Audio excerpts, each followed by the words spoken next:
എറണാകുളത്തെ വനിതാ ഹോസ്റ്റലിലെ ശുചിമുറിയിൽ യുവതി ആൺകുഞ്ഞിന് ജന്മം നൽകി. യുവതിയുടെ കൂട്ടുകാർ വിവരമറിയിച്ചതിനെ തുടർന്ന് സ്ഥലത്തെത്തിയ നോർത്ത് പോലീസ് അമ്മയെയും കുഞ്ഞിനെയും എറണാകുളം ജനറൽ ആശുപത്രിയിലേക്ക് മാറ്റി. അമ്മയ്ക്കും കുഞ്ഞിനും മറ്റ് ആരോഗ്യ പ്രശ്നങ്ങൾ ഒന്നുമില്ല.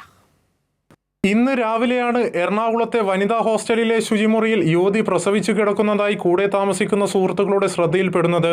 ഉടനെ തന്നെ യുവതിയുടെ സുഹൃത്തുക്കൾ സമീപത്തുള്ള നോർത്ത് പോലീസ് സ്റ്റേഷനിൽ വിവരമറിയിക്കുകയായിരുന്നു. സംഭവത്തിന്റെ ഗൗരവം മനസ്സിലാക്കിയ പോലീസ് ഉടൻ സ്ഥലത്തെത്തുകയും അമ്മയെയും കുഞ്ഞിനെയും എറണാകുളം ജനറൽ ആശുപത്രിയിലേക്ക് മാറ്റുകയുമായിരുന്നു. 6 പേരടങ്ങുന്ന റൂമിലാണ് യുവതി താമസിച്ചിരുന്നത്.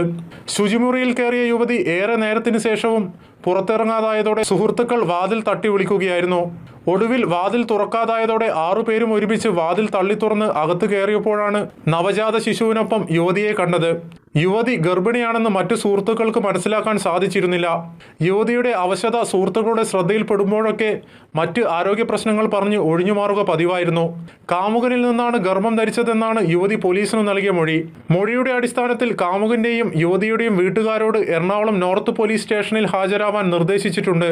കൈരളി ന്യൂസ്, കൊച്ചി.